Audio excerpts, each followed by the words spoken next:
The crystal chandelier above the Pinehurst Country Club's dining terrace cast dancing shadows across Patricia Williams' face as she raised her wineglass and smiled that perfectly practiced smile I'd come to know so well over the past 3 years. What I didn't expect was for her next words to cut through the holiday chatter like a blade through silk. Before we jump back in, tell us where you're tuning in from, and if this story touches you, make sure you're subscribed, because tomorrow I've saved something extra special for you.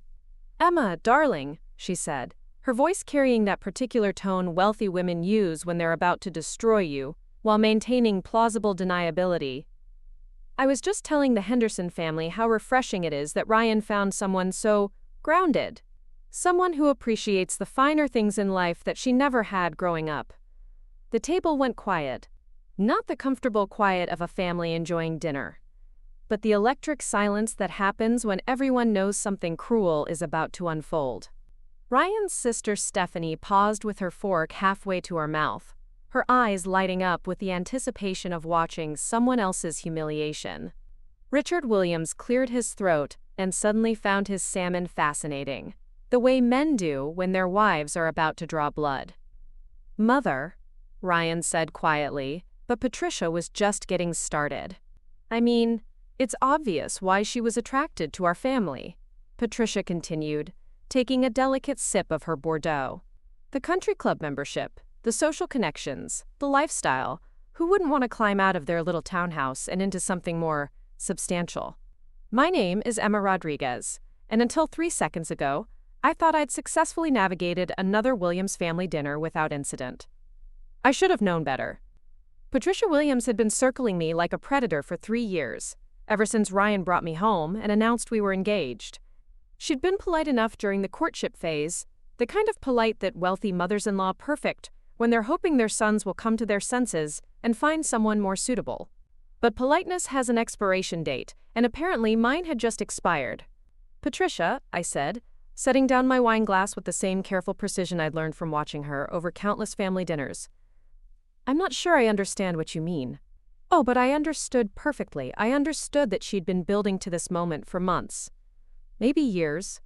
I understood that she'd chosen the most public setting possible, surrounded by the other founding families of Pinehurst Country Club, people who would witness and remember every word. I understood that she'd waited until the holidays, when the dining room was full of familiar faces who would spread this story through Willowbrook's social circles, like wildfire. What Patricia Williams didn't understand was that she'd just made the biggest miscalculation of her privileged life. "Come now, dear." Patricia laughed, and several nearby tables turned to listen. "There's no shame in it. Marrying up is as old as marriage itself. I just think it's important to acknowledge what we all know to be true. You saw an opportunity to improve your circumstances, and you took it. Very practical, really." Stephanie giggled behind her napkin, the sound like breaking glass. "Mother, you're terrible," she said, but her tone suggested she thought Patricia was anything but terrible. Though I have to admit, I've always wondered how someone working in property management could afford that designer purse she carried to brunch last month. "It was probably a good knockoff," Patricia said, waving her hand dismissively. "They make such convincing fakes these days." The purse in question had been a birthday gift to myself, a genuine Hermes Birkin that cost more than most people's cars. I'd bought it the same day I'd closed on a commercial property development in Hartford that netted my company $2.3 million in profit. But according to Patricia Williams, I was a social climbing gold digger who couldn't possibly afford authentic, luxury goods. Ryan finally found his voice. "Mother, that's enough. Emma doesn't deserve." "Oh, sweetheart." Patricia reached across the table and patted Ryan's hand like he was still 12 years old. "I'm not being mean, I'm being honest. Emma knew exactly what she was doing when she set her sights on you. A Williams man, a future partner at Clark & Associates, a country club family with real standing in this community. She saw all of that and made her move. It's actually quite clever. The worst part wasn't the accusation itself. I'd been called worse things by better people. The worst part was watching Ryan sit there and take it, his face flushed with embarrassment, but not anger. He was embarrassed by his mother's behavior, but he wasn't defending me with the conviction of a man who knew his wife's true worth. He was defending me like someone making excuses for a questionable choice. "Emma works very hard," Ryan said weakly. "She's excellent at her job." "I'm sure she is," Patricia replied. "Property coordination is such important work.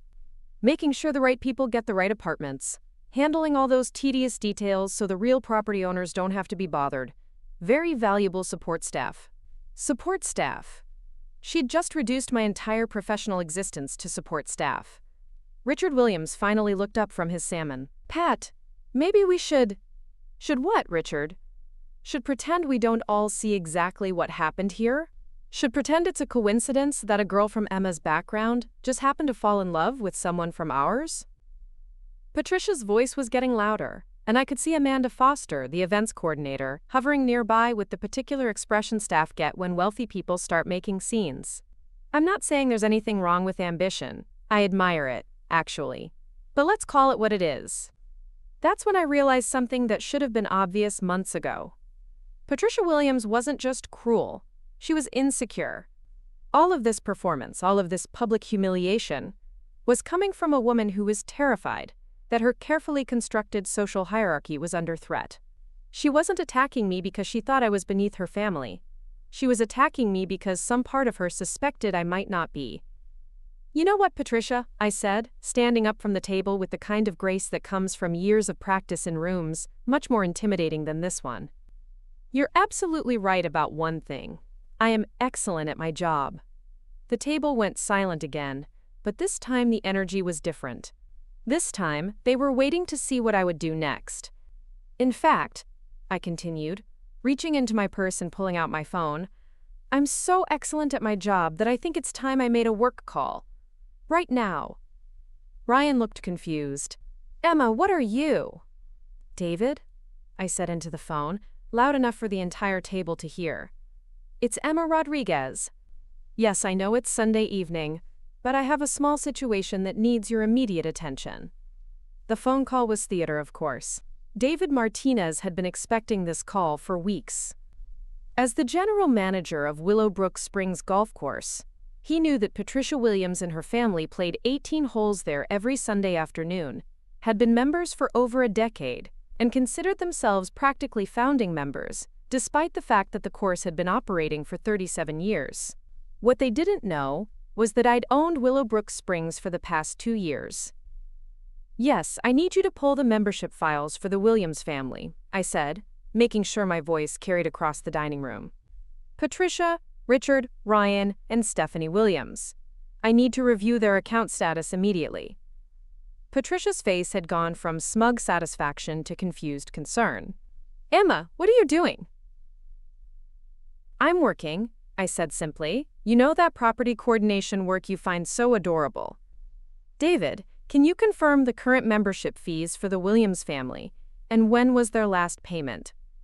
The beauty of David Martinez was that he'd worked in customer service long enough to understand exactly what was happening, even without the full context. His voice was loud enough to be heard clearly through the phone. "Mrs. Rodriguez, the Williams family membership is currently in good standing. Annual fees of $24,000, last payment received November 1st. Would you like me to pull their usage reports as well? That would be helpful, thank you. And David, can you remind me of our policy regarding membership reviews for accounts that might not align with our community standards?" Patricia Williams had gone completely white. Stephanie was staring at me like I'd just sprouted a second head. Richard was looking back and forth between his wife and me like he was watching a tennis match where the ball might explode. "Our standard policy allows for membership review and potential termination with 30 days' notice, particularly in cases where members have violated our community respect guidelines," David said, his voice carrying the professional authority of someone who'd had this exact conversation many times before. "Perfect," I said. "I'll need you to prepare a formal review of the Williams family account. Tonight, if possible. I'll be in first thing tomorrow morning to discuss the specifics."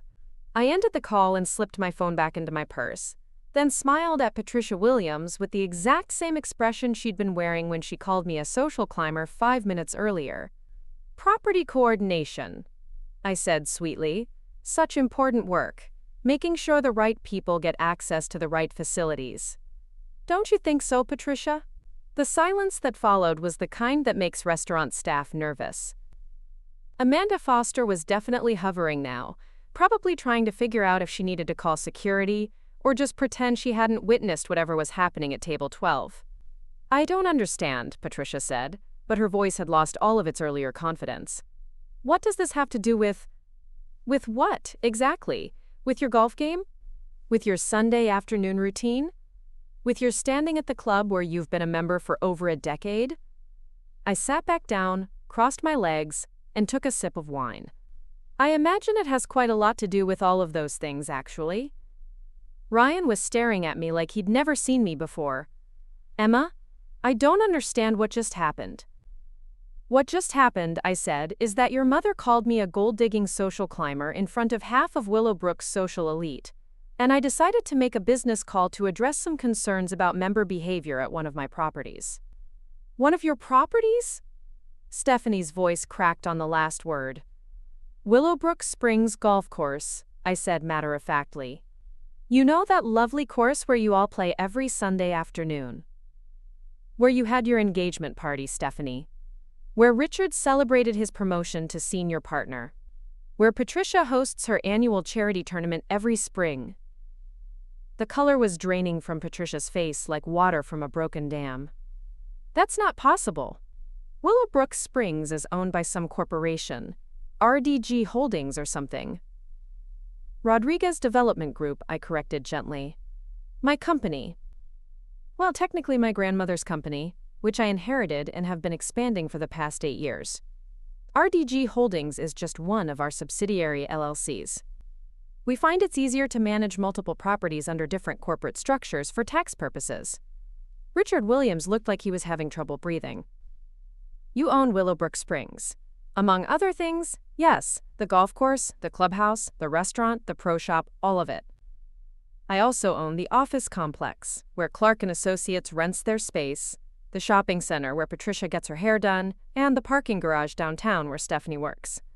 Oh, and the building where Ryan and I live, though he knows about that one since his name is on the lease. Ryan's mouth was hanging open. You never told me you owned our building. You never asked, I said. You assumed I was renting that. Preparing and narrating this story took us a lot of time, so if you are enjoying it, subscribe to our channel. It means a lot to us. Now back to the story. Townhouse, because that's what fit your family's narrative about who I am and where I come from. Just like you assumed I was working for someone else instead of running my own company. Patricia Williams rallied enough to mount one last desperate defense. This is ridiculous. If you were some kind of property mogul, why would you be living in a townhouse? Why would you drive a 3-year-old Honda? Why would you shop at normal stores like normal people? Because I like my townhouse. It's comfortable and it's in a neighborhood where people don't assume I'm trying to impress them. I drive a Honda because it's reliable, and I don't need my car to validate my self-worth. And I shop at normal stores because I'm not insecure enough to think that spending more money makes me a better person. I paused, letting that settle over the table like dust after an explosion. The real question, Patricia, is why you've spent 3 years convinced that your family represents some kind of aspirational lifestyle that I would want to climb toward. Ryan makes a decent living at a mid-tier marketing firm. You live in a nice house in a nice neighborhood and belong to a nice country club. It's all very nice. But it's not exactly the kind of wealth and power that inspires Machiavellian social climbing schemes. Stephanie made a sound that might have been a whimper. So when you agreed to marry Ryan, I agreed to marry Ryan because I love him, I said, looking directly at my husband. Or at least, I loved the version of him that exists when his family isn't around to remind him of his place in the social hierarchy. I loved the man who cared more about my thoughts than my bank account, who was impressed by my work ethic rather than threatened by my success, who seemed to understand that real partnerships are built on mutual respect rather than economic convenience. Ryan opened his mouth to respond, but I wasn't finished. What I didn't realize was that he'd been hiding his true feelings about my background this whole time. What I didn't realize was that he'd been telling his family I was some kind of charity case he'd rescued from obscurity. What I didn't realize was that he was as surprised as they were by my success because he'd never bothered to ask about the specifics of my work. "Emma," Ryan said quietly, "that's not what? Not true?" "Ryan, 3 weeks ago you asked me why I was working so late, and when I told you I was negotiating a commercial lease, you suggested I take a vacation because property coordination must be so stressful. You had no idea I was the one writing the lease, not coordinating someone else's signature on it." The truth was settling over the table like fog, thick and unavoidable. Ryan had married me believing I was a nice, hard-working middle-class woman who would be grateful for access to his family's modest upper-middle-class lifestyle. His family had assumed I was an opportunistic social climber who had targeted their son for his connections and future earning potential. Neither version bore any resemblance to reality.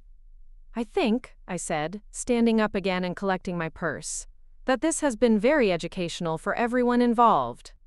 Patricia, you'll be hearing from David Martinez tomorrow regarding your membership review. I'm sure we can work something out, assuming you're interested in demonstrating the kind of community respect that Willowbrook Springs prides itself on." "You can't do this," Patricia said, but her voice was weak now, defeated. "You can't just kick us out because of a personal disagreement." "Actually, I can do exactly that. It's called a private membership club for a reason. But more importantly, I don't want to kick you out.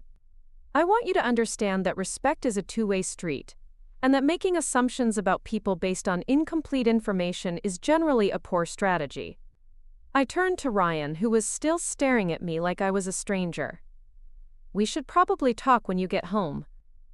I think we have some things to discuss about honesty in marriage and what we actually know about each other." "Emma, wait," he said, but I was already walking away. "The patina?" Last thing I heard as I left the dining room was Stephanie's voice, small and confused.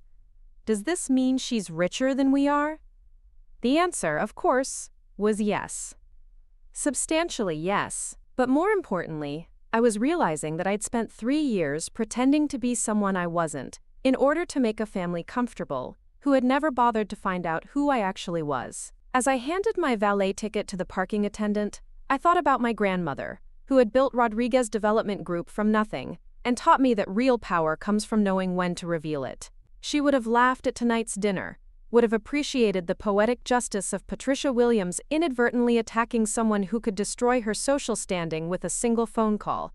But she also would have asked the question I was finally ready to ask myself: what was I doing in a marriage where I felt like I had to hide my success to make my husband comfortable? My phone buzzed with a text from David Martinez. "Account review prepared. Should I schedule the membership meeting for tomorrow?" I looked back at the country club, where the Williams family was probably still sitting in stunned silence, trying to process what had just happened. 3 years of careful politeness, 3 years of letting them believe I was grateful for their acceptance, 3 years of pretending their approval mattered to me. "Not yet," I texted back. "Let me see how they handle the next 24 hours. Some people learn from their mistakes." But as I drove home to the townhouse I owned in the neighborhood I'd chosen, past the office building I'd bought and the shopping center I'd developed, I was already pretty sure I knew exactly how the Williams family would handle this revelation. And I was already planning what I would do about it. The drive home from Pinehurst Country Club should have taken 15 minutes. Instead, I found myself taking the long way through downtown Willowbrook, past the office buildings and shopping centers that bore my signature on their development permits, past the restaurant where Ryan and I had our first date 3 years ago. The irony wasn't lost on me that I owned the building that housed that little Italian bistro, had bought the property 6 months before we'd even met. My phone had been buzzing constantly since I left the club. Text messages from Ryan, missed calls, voicemails that I wasn't ready to listen to yet. But there was one call I needed to make. One person who would understand exactly what had just happened and why it mattered. "Jessica Chen speaking," came the familiar voice of my best friend and real estate partner. "Jess, it's me. Are you busy?" "Emma? It's 9:30 on a Sunday night. I'm in my pajamas eating ice cream and watching terrible reality TV. What's wrong? You sound weird." "I just blew up my marriage at the country club." There was a pause, then the sound of a television being muted. "Okay, I'm going to need significantly more detail than that. Are you driving?" "Come over.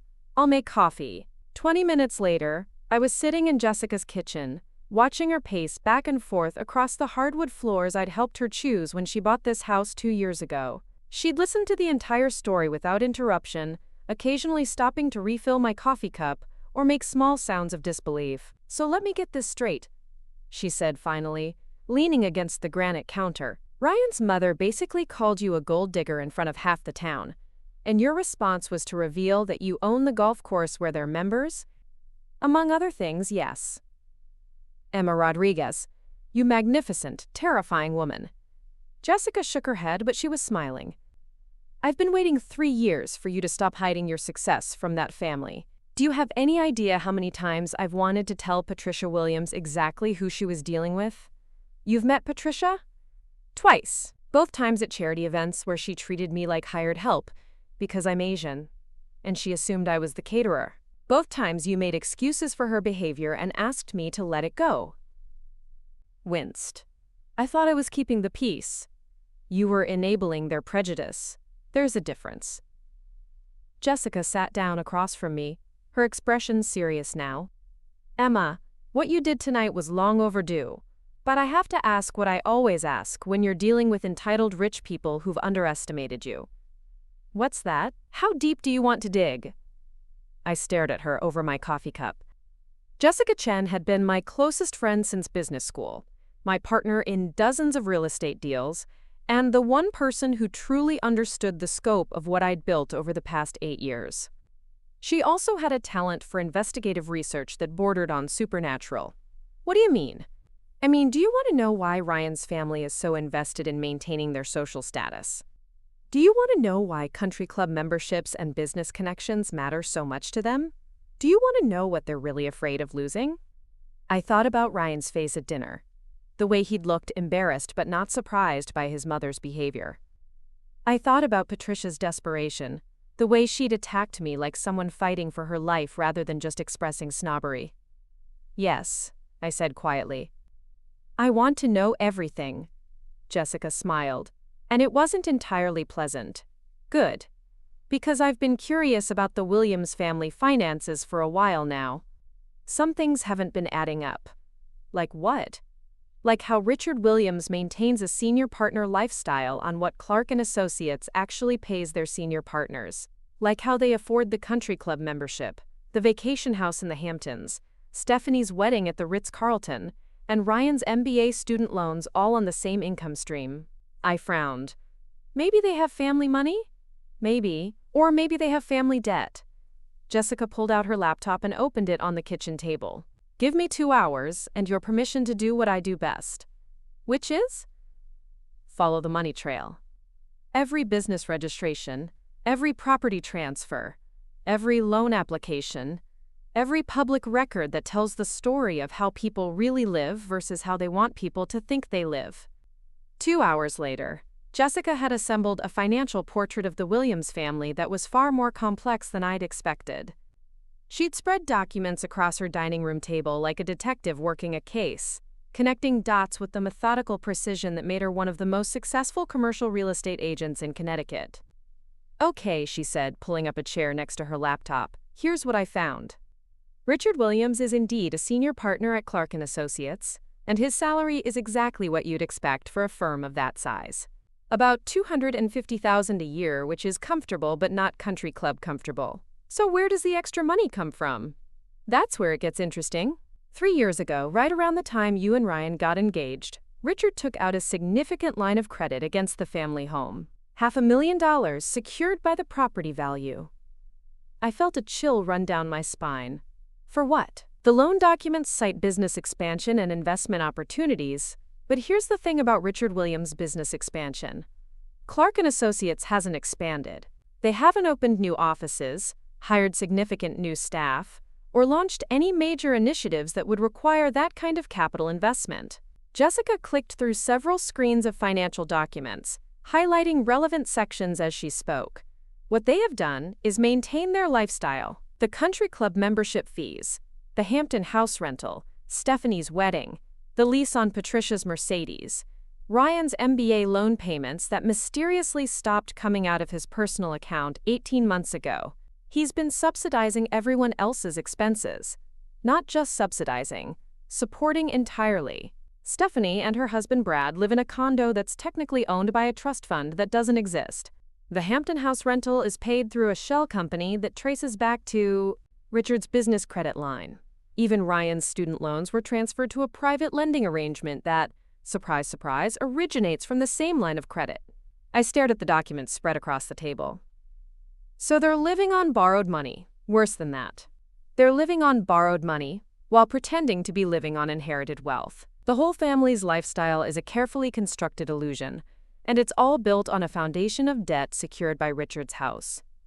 And if Richard loses his job, the house gets foreclosed on, the credit line gets called in, and the entire Williams family lifestyle disappears overnight. No more country club, no more Hampton summers, no more private school for Patricia's charity work, no more anything. Jessica leaned back in her chair, watching my face as the implications sank in. Emma, this family isn't just snobby, they're desperate. They've been living beyond their means for years, and the only thing keeping them afloat is Richard's salary and the equity in their home. If anything threatens his position at Clark & Associates, they lose everything. And I own the building where Clark & Associates operates. You own the building where Clark & Associates operates. The silence that followed was heavy with possibility. I thought about Patricia's behavior at dinner, the way she'd seemed almost panicked when she was attacking me. I thought about Richard's uncomfortable silence, Stephanie's nervous laughter, Ryan's defensive posture. They hadn't been protecting their social status from a social climber. They'd been protecting their financial survival from someone they thought couldn't threaten them. There's more, Jessica said quietly. More what? More debt.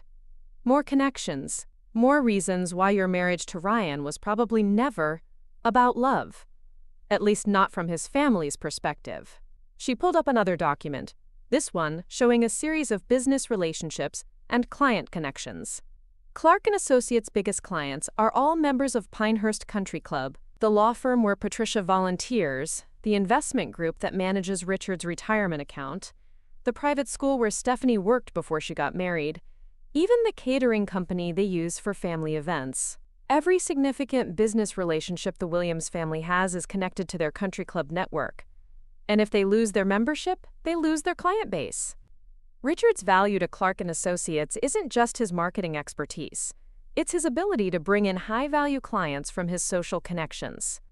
Without the country club network, he's just another middle-aged marketing consultant in an industry full of younger, cheaper alternatives. I felt pieces clicking into place, patterns emerging from what had seemed like random cruelty. That's why Patricia was so threatened by me. It wasn't about social climbing. It was about social replacement. Exactly.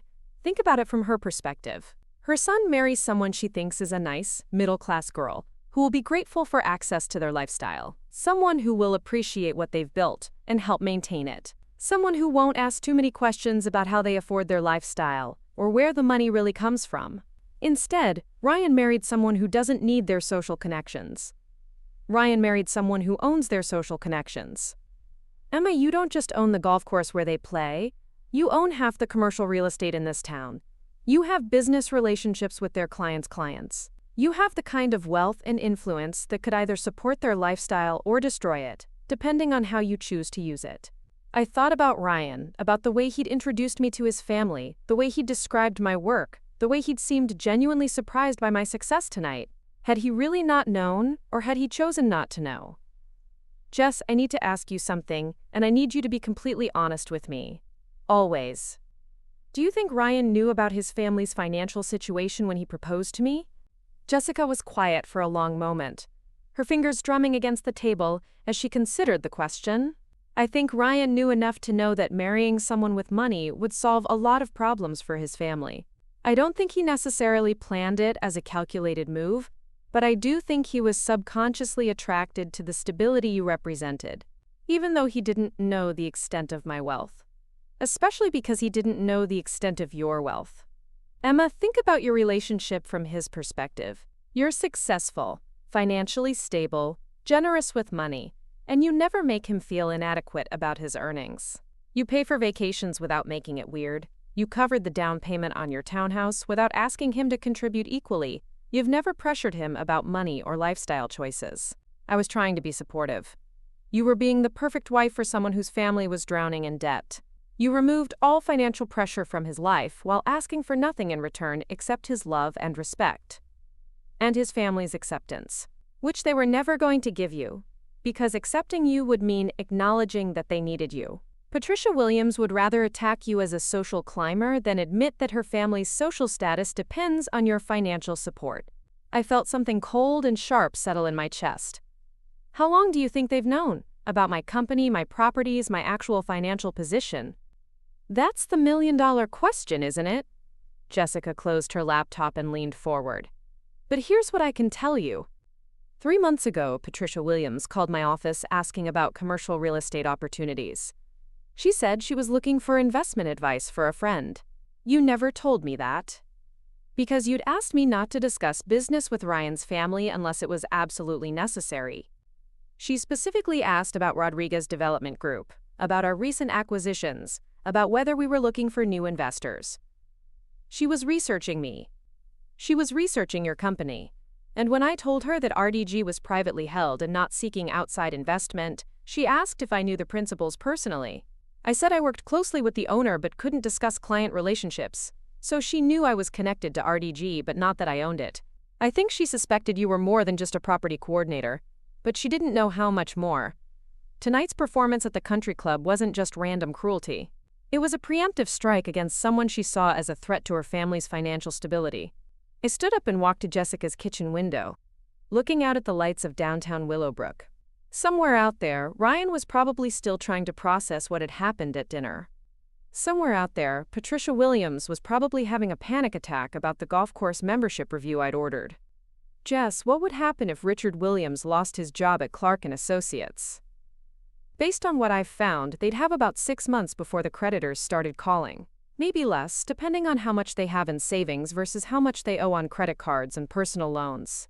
And what would happen if they lost their country club membership? Richard would lose access to his primary client base, which would likely lead to him losing his value to Clark & Associates, which would likely lead to him losing his job. So by threatening their golf course membership, I essentially threatened their entire financial foundation. You didn't threaten it, Emma. You offered to review it. But yes, if you wanted to destroy the Williams family financially, you now have the power to do exactly that. I turned back to face my best friend, this woman who'd helped me build an empire while keeping my secrets for 8 years. What do you think I should do? That depends on what you want to accomplish. Do you want revenge for 3 years of condescension and tonight's public humiliation? Do you want justice for the way they've treated you? Do you want to save your marriage? Do you want to end your marriage? Do you want to teach them a lesson about respect and assumptions?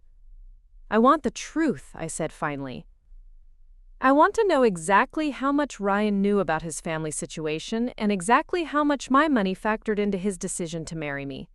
I want to know if my marriage was based on love or financial convenience. And if it was financial convenience, then I want them to understand that financial convenience is a two-way street. Jessica smiled, and this time there was nothing pleasant about it at all. Emma Rodriguez, remind me never to get on your bad side.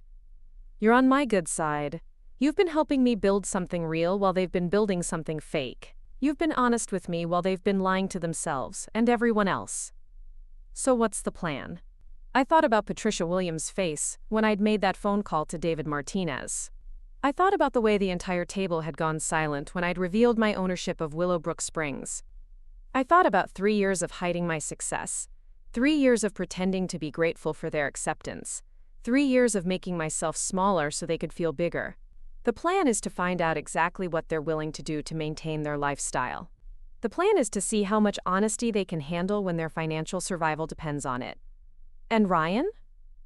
Ryan gets to choose. He can have an honest marriage with someone who doesn't need his family's approval, or he can have a comfortable marriage with someone who pretends to need his family's support.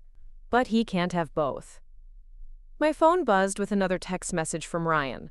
I glanced at it without opening it, then looked back at Jessica. Can you do me one more favor? Name it. Can you prepare a complete financial analysis of Clark & Associates? Client list, revenue streams, employee compensation, lease agreements, everything. I want to understand exactly how that business operates and exactly how dependent they are on country club connections. When do you need it? Tomorrow. I have a feeling I'm going to need all the information I can get for whatever conversation Ryan and I are about to have. Jessica was already opening her laptop again. Consider it done.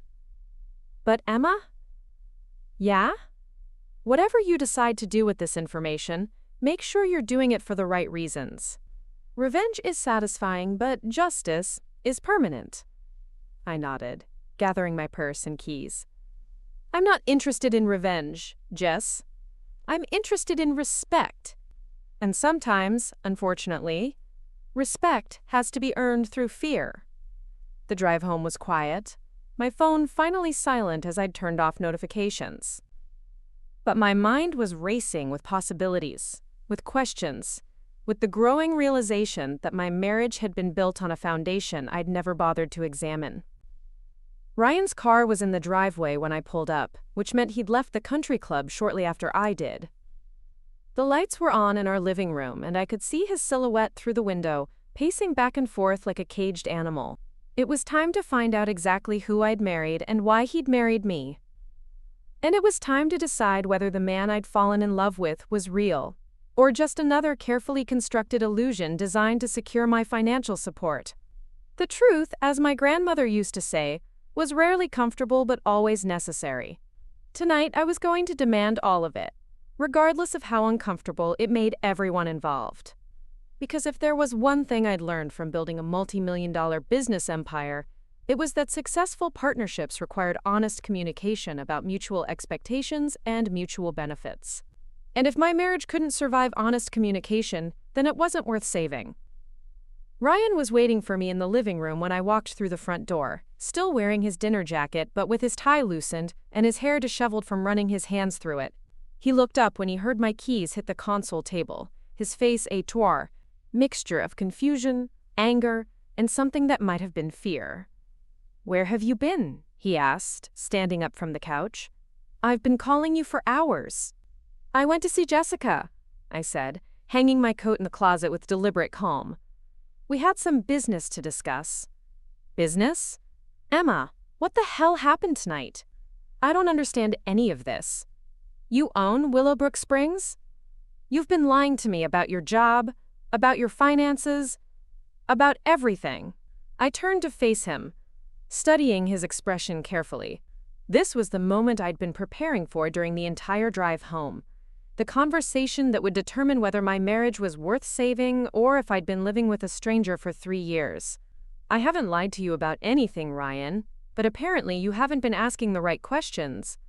"What's that supposed to mean?" "It means that when I told you I worked in property development, you assumed I was a coordinator, instead of asking what I actually did. When I paid for our vacations, you assumed I was being generous with my salary, instead of asking how I could afford them. When I covered the down payment on this house, you assumed I'd been saving aggressively, instead of asking where that kind of money came from." Ryan stared at me like I was speaking a foreign language. "You're saying this is my fault? You're saying I should have interrogated my own wife about her finances? I'm saying that in 3 years of marriage, you've never once asked me a specific question about my work. You've never visited my office, never met my business partner, never expressed any curiosity about the details of my professional life. You've been content to think of me as someone who handles property paperwork for other people because that version of me fit comfortably into your family's expectations. That's not true." "Really? Then tell me what Rodriguez Development Group does. Tell me about our current projects, our recent acquisitions, our expansion plans. Tell me anything specific about the company I've been running for 8 years." The silence that followed was all the answer I needed. Ryan's face cycled through several emotions before settling on defensive anger. "You never told me you owned a company. You said you worked in property development." "I do work in property development. I develop properties.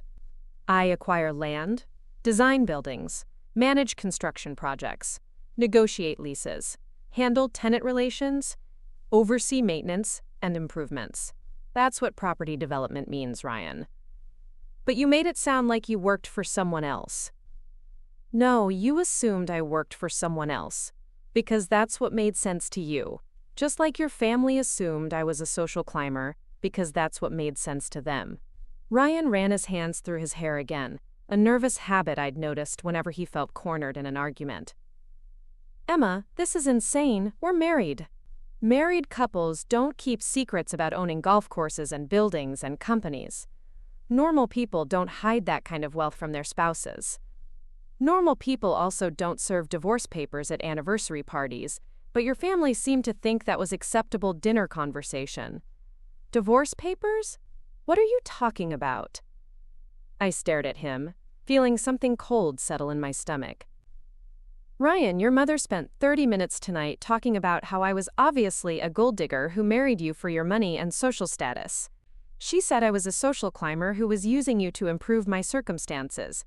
Did you really not hear any of that? I heard her being rude, but I didn't think you'd take it so seriously. That's just how she talks when she's had too much wine. She doesn't mean anything by it. She doesn't mean anything by calling your wife a gold digger in front of 50 people. She doesn't mean anything by suggesting I married you for your inheritance and social connections. My inheritance? Ryan looked genuinely confused. Emma, what inheritance? My parents aren't wealthy, we're comfortable, but we're not rich. This was the moment I'd been waiting for, the test that would tell me everything I needed to know about my husband's honesty and his family's deception. Ryan, where do you think your parents' money comes from? My father's job, he's a senior partner at Clark & Associates.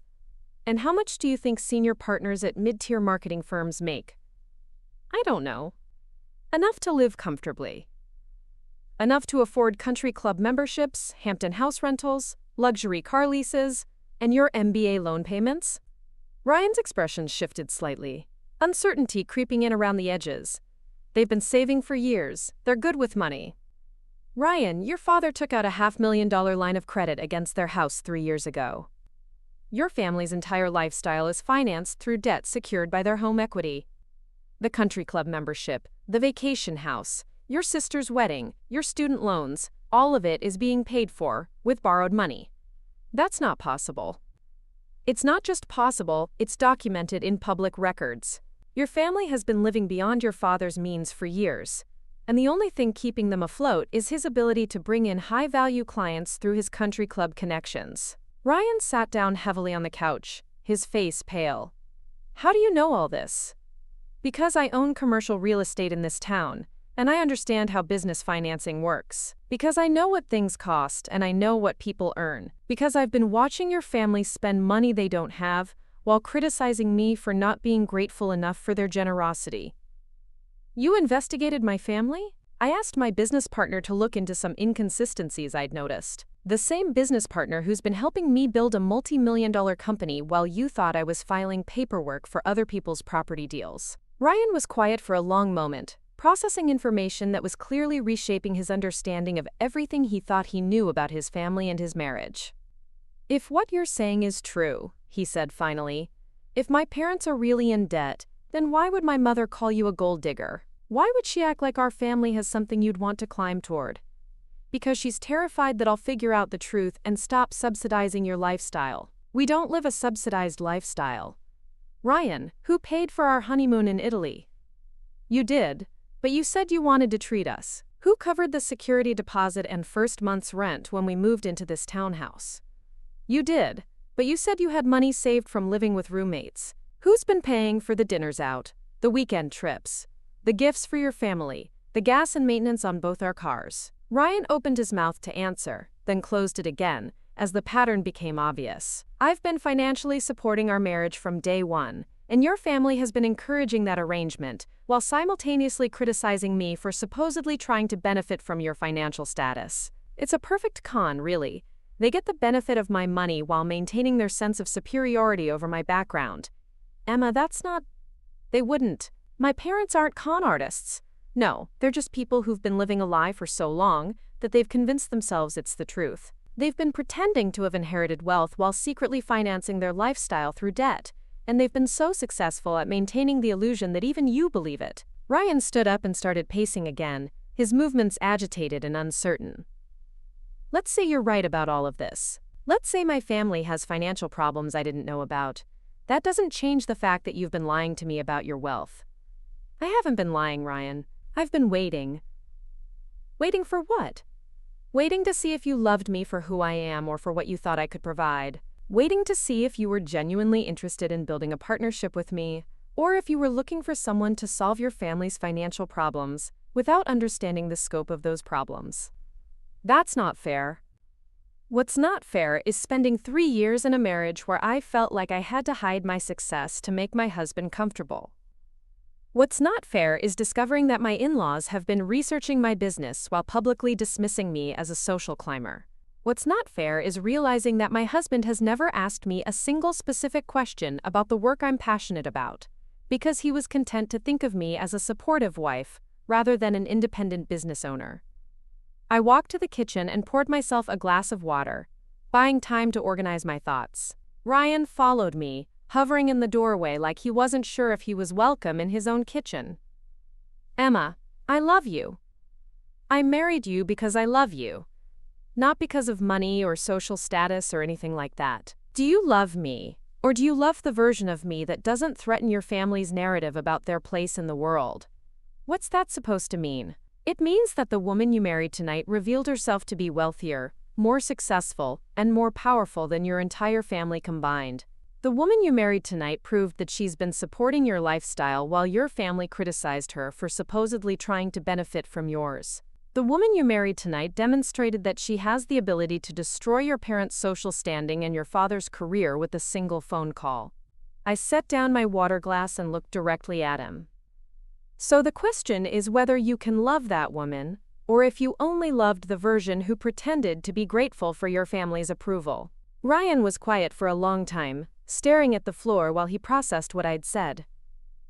I need to think about this, he said finally. That's fine, take all the time you need. But while you're thinking, I'm going to continue running my business and protecting my interests. And tomorrow morning, I'm going to have a conversation with David Martinez about the membership review for your family. Emma, please, don't punish my parents for something I did or didn't do. I'm not punishing anyone. I'm requiring the same level of respect and community standards that any private club expects from its members.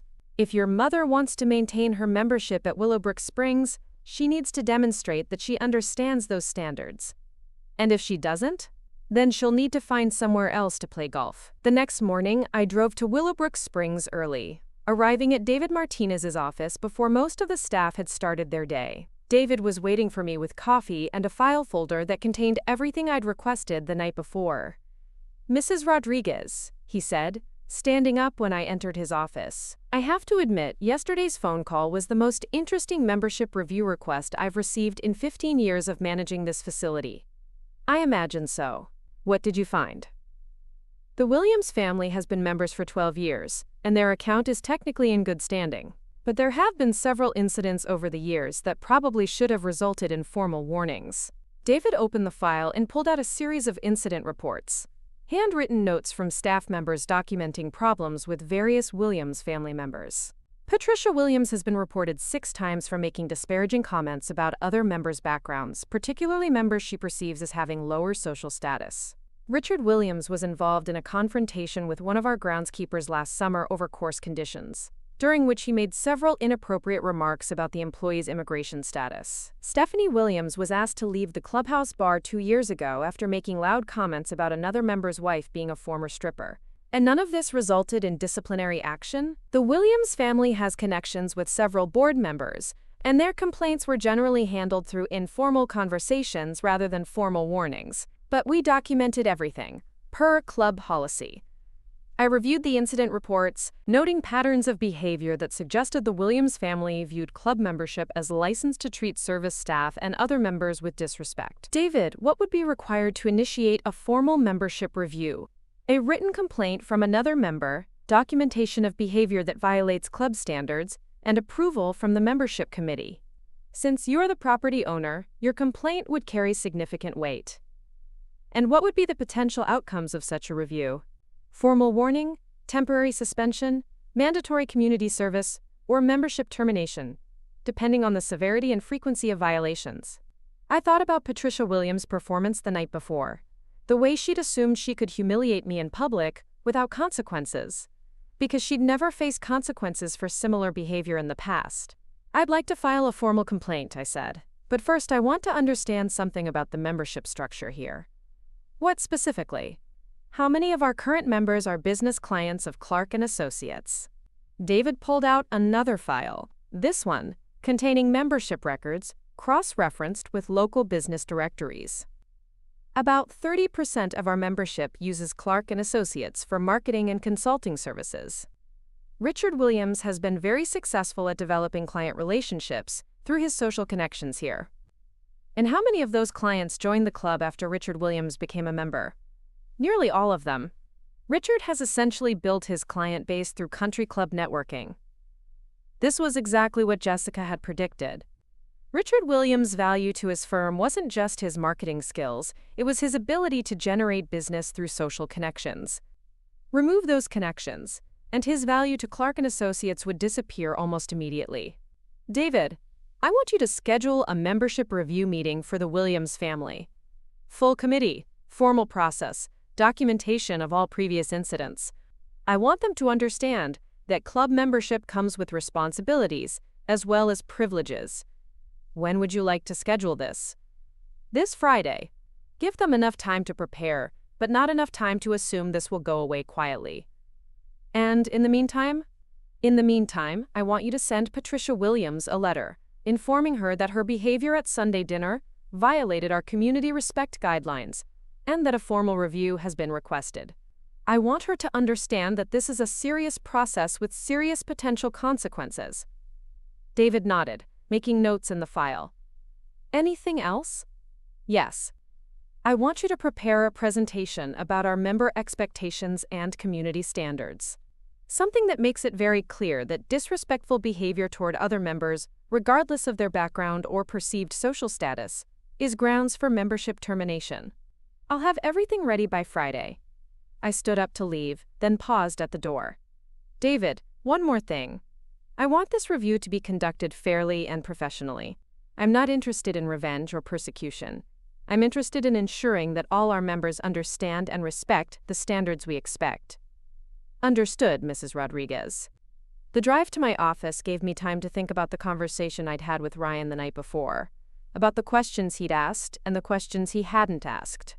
3 years of marriage, and he'd never once inquired about the specifics of my work. 3 years of financial support, and he'd never questioned my ability to provide it. 3 years of family dinners, and he'd never defended me against his mother's subtle condescension. My phone rang as I pulled into the parking garage. Jessica's name appeared on the screen. Good morning, I said, answering the call. Please tell me you have good news. I have comprehensive news. Whether it's good depends on your perspective and your plans for the immediate future. I'm walking into my office now. Can you meet me there in 20 minutes? Already on my way. Emma, you're going to want to see this information before you make any decisions about how to handle the Williams family situation. 20 minutes later, Jessica was sitting across from my desk with her laptop open and a stack of printed documents that looked even more extensive than what she'd shown me the night before. Okay, she said, settling into her chair.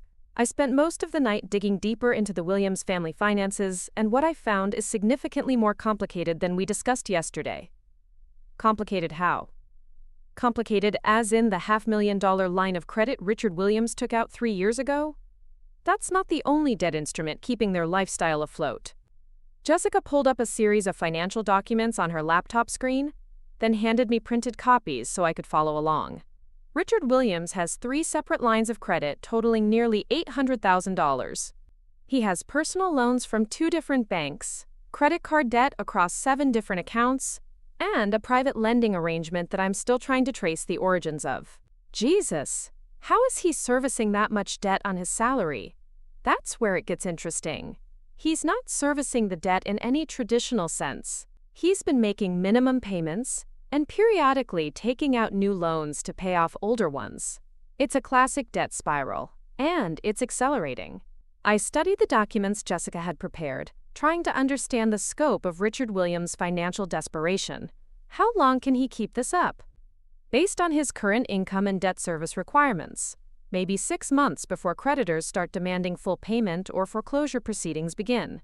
Maybe less if any of his major clients decide to take their business elsewhere. And those major clients are all connected through the country club. Every significant account Clark & Associates has comes from Pinehurst Country Club connections. If Richard loses access to that networking environment, he loses his ability to maintain those relationships and develop new ones. Jessica leaned forward, her expression serious. Emma, I need you to understand something. If you follow through with the membership review process, you're not just threatening the Williams family's social status. You're potentially destroying their entire financial foundation. Richard could lose his job, they could lose their house, and the whole family could end up bankrupt within a year.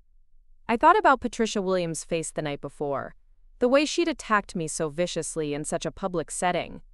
I thought about 3 years of condescension, 3 years of being treated like a charity case, 3 years of hiding my success to avoid threatening their delicate sense of superiority. Jess, do you think they deserve what's coming to them? I think they've made choices that have consequences, and those consequences were always going to catch up with them eventually. The question is whether you want to be the catalyst for those consequences, or if you want to find another way to resolve this situation. What other way? That depends on what you actually want to accomplish. Do you want an apology from Patricia Williams? Do you want recognition of your real status and success? Do you want your marriage to survive this? Do you want to teach them a lesson about respect and assumptions? I stood up and walked to my office window, looking out at the downtown area where I owned 3 buildings and had development rights on 2 more parcels of land. In the distance, I could see the spire of Pinehurst Country Club, where Patricia Williams was probably having her morning coffee and telling her friends about the strange woman who'd crashed their family dinner. I want them to understand that their actions have consequences, I said finally. I want them to understand that treating people with disrespect isn't acceptable just because you think you have more social status than they do. And I want Ryan to decide whether he's married to me or to his family's expectations of who I should be. And if the consequences are more severe than you intended, then maybe they should have thought about that before they decided to build their entire lifestyle on a foundation of lies and borrowed money. I turned back to face Jessica, decision crystallizing in my mind. The membership review moves forward as scheduled, but I want you to prepare one more document for me. What kind of document? A complete analysis of Clark & Associates' business operations, client relationships, and market position. I want to understand exactly how dependent they are on Richard Williams' country club connections, and I want to know what would happen to that firm if those connections disappeared. Emma, what are you planning?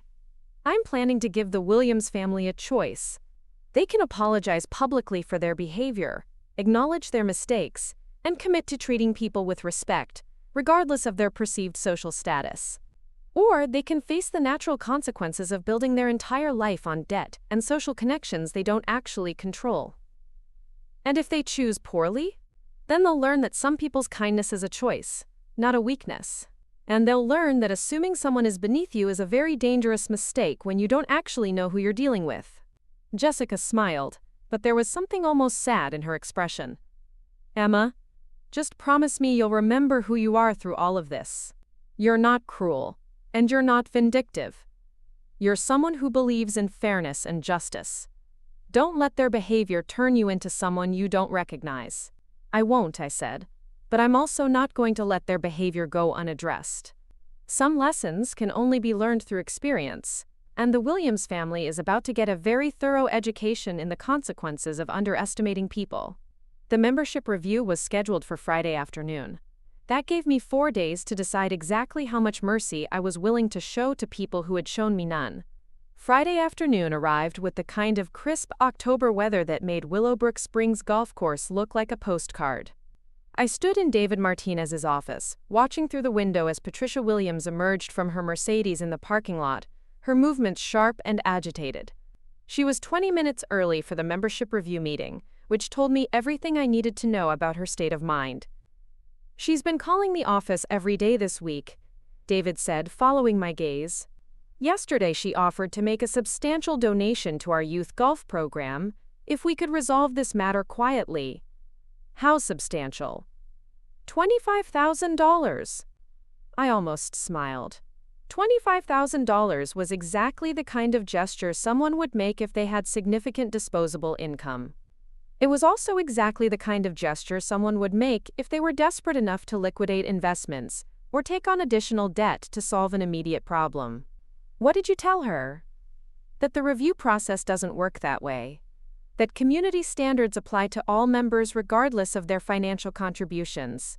Through the window, I watched Richard Williams park his BMW next to his wife's car. He moved more slowly than Patricia, like a man walking to his own execution. Behind him, Ryan's Honda pulled into a space near the clubhouse entrance. "Mrs. Rodriguez," David said carefully, "I want to make sure we're handling this appropriately. The committee has reviewed all the documentation, and they're prepared to move forward with formal sanctions. But I need to know how far you want this to go."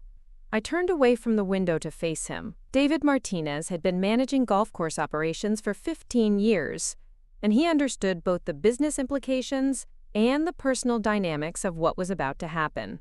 "David, what would happen to this facility if we lost 30% of our membership?" "We'd survive.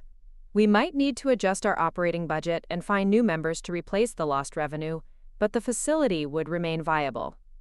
"And what would happen to Clark and Associates if Richard Williams lost access to his primary networking environment?" "That's not really my area of expertise, but based on what I know about their business model, they'd probably lose most of their high-value accounts within 6 months." I nodded. Watching the Williams family gather in the parking lot, Patricia was gesturing animatedly while Richard stood with his hands in his pockets, his shoulders hunched like a man trying to disappear. Ryan was looking back and forth between his parents, clearly trying to mediate some kind of argument. "The review proceeds as planned," I said, "but I want you to give them every opportunity to demonstrate that they understand why we're here and what needs to change." The membership review was scheduled to take place in the clubhouse conference room, a wood-paneled space that usually hosted board meetings and tournament planning sessions. When I arrived 5 minutes before the appointed time, the Williams family was already seated on one side of the long mahogany table, their faces varying degrees of pale and anxious. Patricia had dressed for battle in a navy Chanel suit that probably cost more than most people's monthly rent. Richard wore the kind of conservative business attire that suggested he'd come directly from the office, his tie precisely knotted and his expression carefully neutral. Ryan sat between his parents, looking like he'd rather be anywhere else in the world. The membership committee consisted of 5 long-term members, including Dr. Sarah Henderson, a retired physician who'd been on the board for over a decade, and Michael Chen, a local attorney who specialized in business law. David Martinez sat at the head of the table, with a thick file of documentation spread out in front of him. "Thank you all for being here," David began, his voice professionally neutral. "This review has been requested due to concerns about member conduct that may violate our community standards. Mrs. Williams, you've been provided with copies of the relevant incident reports and club guidelines. Do you have any questions about the process before we begin?" Patricia Williams lifted her chin in a gesture I'd seen a dozen times during family dinners, the expression of someone who was accustomed to being the most important person in any room. "Mr. Martinez, I have to say that this entire process feels unnecessarily dramatic. If there was some misunderstanding at Sunday dinner, I'm sure we could have resolved it with a simple conversation. The incident reports we're reviewing today go back several years and involve multiple members of your family," Dr. Henderson said, consulting the documents in front of her. "This isn't about a single misunderstanding." Michael Chen opened his own copy of the file and began reading from the first incident report. "June 2021. Staff complaint regarding Patricia Williams making disparaging comments about the Martinez family's membership, specifically questioning whether they could afford to belong to a club of this caliber. August 2021. Member complaint about Richard Williams using inappropriate language toward groundskeeping staff, including references to their immigration status and suggestions that they should be grateful for their employment." Patricia's face was flushing pink, but she maintained her composure. "Those incidents are taken completely out of context. I was simply expressing concern about maintaining our community standards." "Community standards," I said, speaking for the first time since entering the room, "generally involve treating all members and staff with respect, regardless of their background or perceived social status." The temperature in the room seemed to drop several degrees as Patricia Williams turned her attention to me. Her eyes held the kind of cold fury that comes from someone who's been cornered and knows it. "Mrs. Rodriguez," she said, pronouncing my name with particular emphasis, "I think everyone here understands that this review is motivated by personal animosity rather than genuine concern for club standards." "Actually," Dr. Henderson interrupted, "Mrs. Rodriguez's complaint was supported by documented incidents involving multiple staff members and other club members. The pattern of behavior we're addressing today existed long before Sunday's dinner." David Martinez pulled out another set of documents and distributed copies to the committee members. "These are financial records showing the impact of member complaints on our staff retention and member satisfaction over the past 3 years. We've had 6 employees request transfers to different departments specifically to avoid interactions with the Williams family." Richard Williams spoke for the first time, his voice tight with stress. "This is beginning to feel like a personal attack. My family has been loyal members of this club for over a decade. We've contributed thousands of dollars in membership fees and participated in numerous club events." "Mr. Williams," Michael Chen said, consulting his legal pad, "loyalty and financial contribution don't exempt members from behavior standards. In fact, long-term members are expected to model appropriate conduct for newer members." I watched Ryan during this exchange, noting the way he avoided making eye contact with anyone at the table. His discomfort was obvious, but so was his silence. He wasn't defending his family's behavior, but he wasn't acknowledging its inappropriateness either. "Mrs. Williams," I said, addressing Patricia directly, "on Sunday evening you publicly suggested that I was a social climber who had married your son for financial gain and social status. You made these statements in front of approximately 50 other club members. Do you stand by those characterizations?" Patricia's composure finally cracked slightly. "I may have expressed some concerns about motivations and compatibility, but I certainly didn't intend any personal offense." "You didn't intend personal offense when you called me a gold digger? You didn't intend personal offense when you suggested that I had targeted your family for their wealth and social connections?" "I think there may have been some misunderstanding about the nature of my comments." Dr. Henderson leaned forward, her expression stern. "Mrs. Williams, we have multiple witnesses to Sunday's incident, including several committee members who were present for dinner. The characterizations were quite clear and quite public." David Martinez opened another section of his file.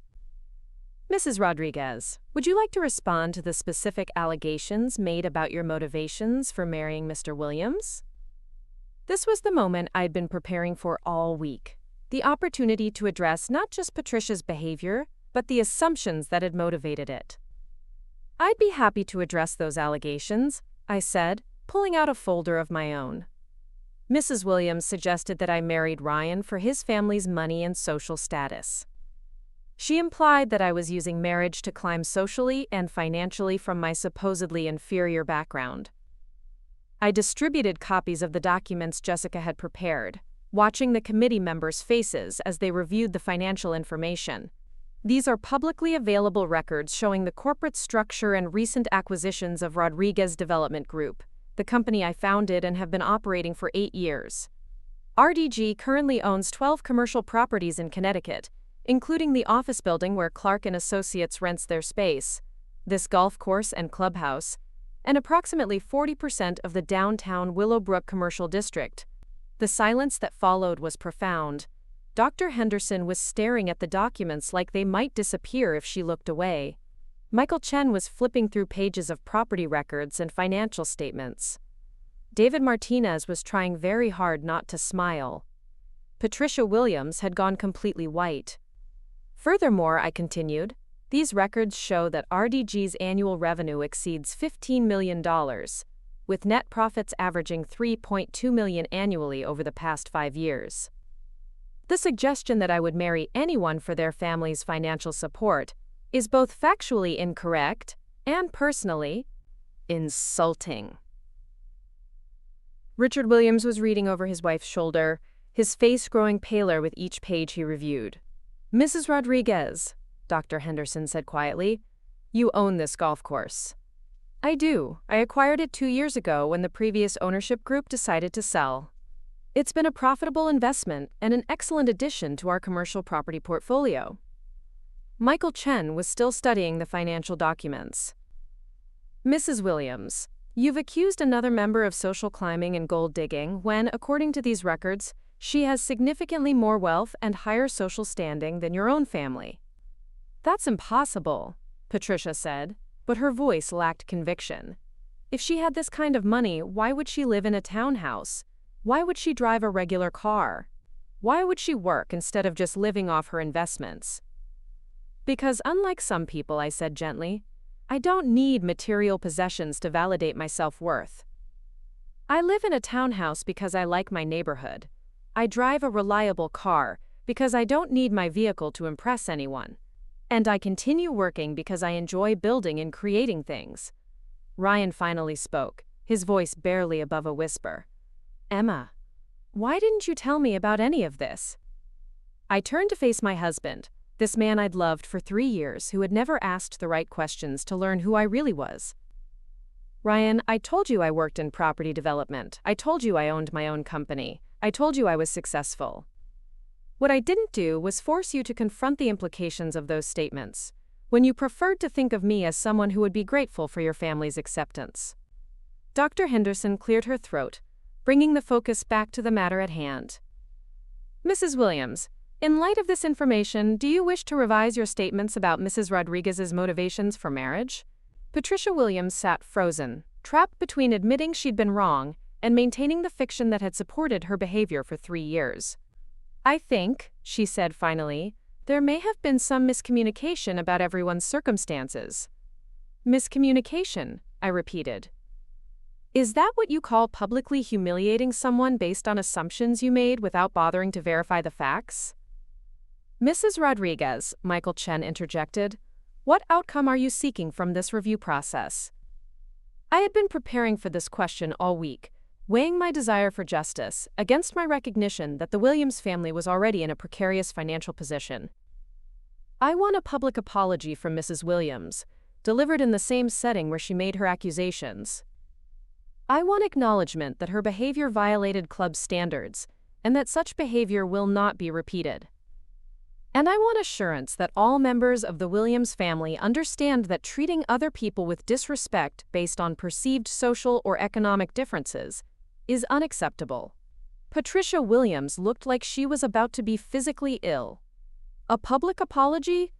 The accusations were made publicly. The apology should be delivered publicly. David Martinez consulted his notes. Mrs. Williams, the club's standard resolution for this type of violation includes a formal apology, community service hours, and a probationary period during which any additional incidents would result in membership termination. And if I refuse? Then your membership would be terminated immediately, and you would be banned from all club facilities. The implications of membership termination were obvious to everyone in the room. Richard Williams would lose access to his primary client base, which would likely cost him his job within months. The family's entire social network was built around the country club, and losing that access would effectively exile them from Willowbrook's social community. This is extortion, Patricia said desperately. No, Michael Chen replied. This is accountability. Your behavior violated clearly stated club standards, and you're being offered an opportunity to make amends rather than facing immediate termination. Richard Williams finally found his voice. What kind of public apology are we talking about? The club's autumn gala is next Saturday, Dr. Henderson said. Mrs. Williams would address the membership during the evening program, acknowledge her inappropriate behavior, and commit to upholding club standards going forward. In front of 300 people, Patricia whispered. The same 300 people who witnessed your inappropriate behavior toward Mrs. Rodriguez, I pointed out. Ryan was staring at his hands, his face flushed with embarrassment and shame. This was the moment where he would have to choose between supporting his family's pride and acknowledging their wrongdoing. Mom, he said quietly, you should apologize. What you said was wrong. Patricia Williams turned to her son with an expression of betrayal that could have cut glass. Ryan, you can't possibly side with her over your own family. I'm not siding with anyone. I'm acknowledging that you publicly insulted my wife based on assumptions that were completely wrong. Your wife who lied to all of us about her wealth and status? My wife who never claimed to be anything other than what she is.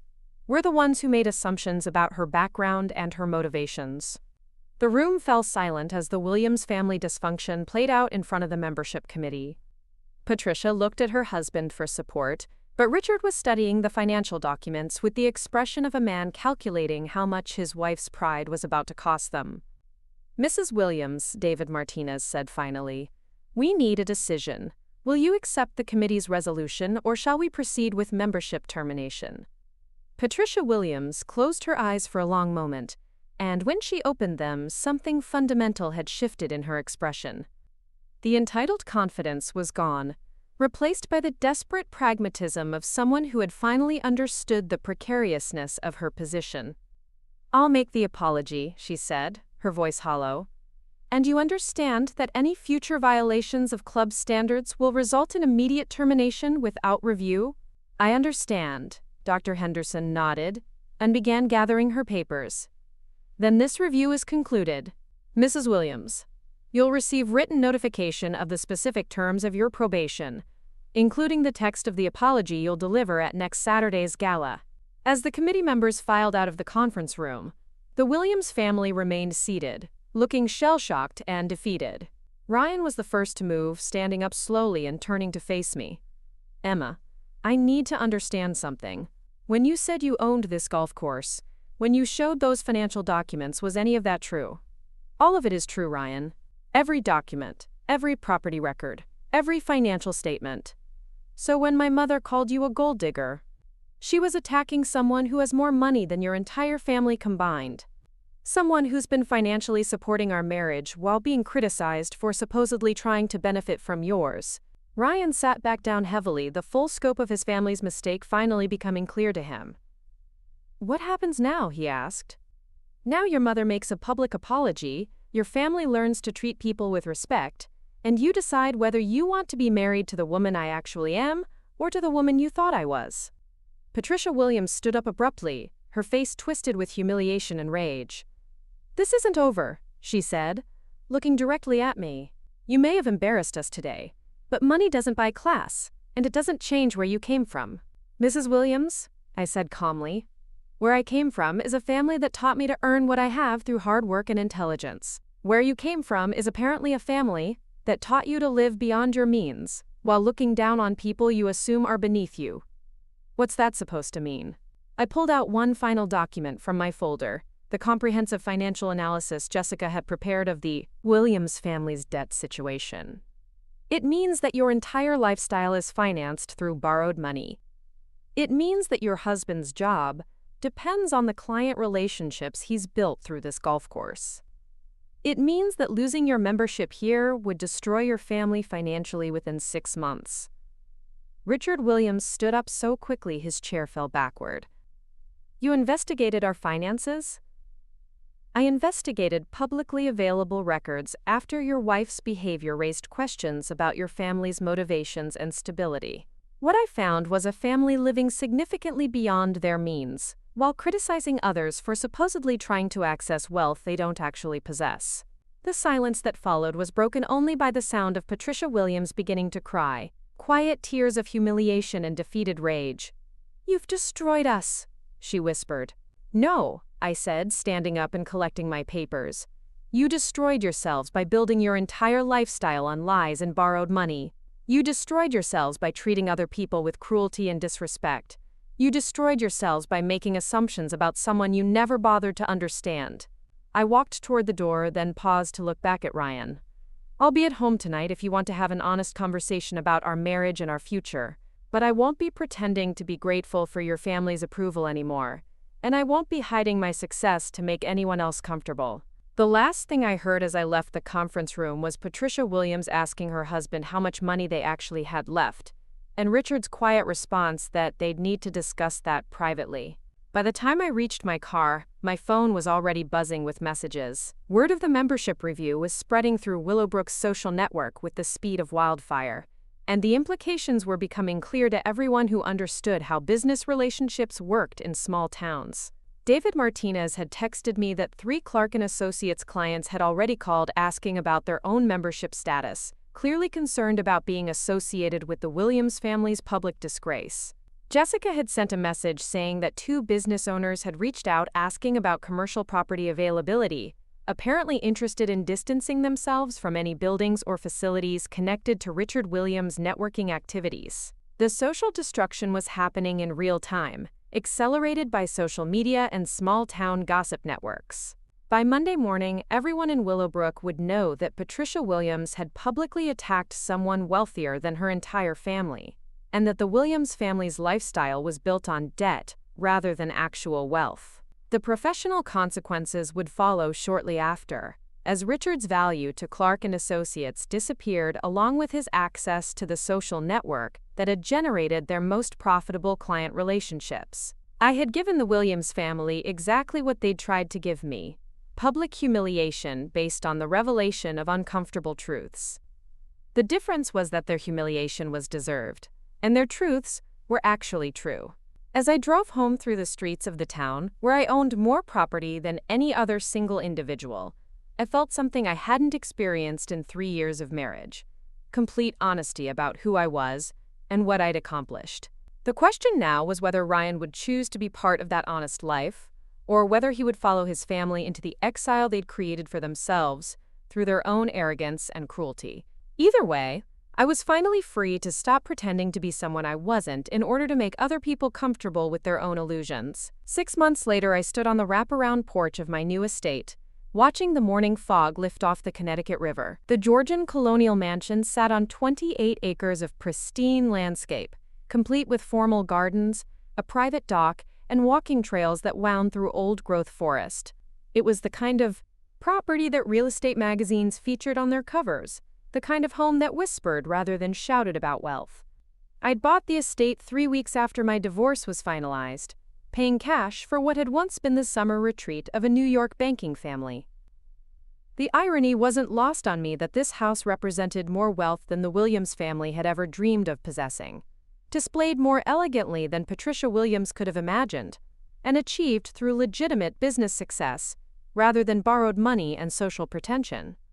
My morning coffee had become a ritual of reflection, a quiet hour where I processed how dramatically my life had changed since that dinner at Pinehurst Country Club.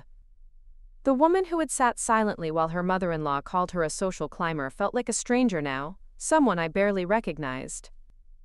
The woman standing on this porch owned more real estate than anyone else in 3 counties and had stopped apologizing for her success. Jessica Chen emerged from the kitchen, carrying her own coffee and the morning newspapers.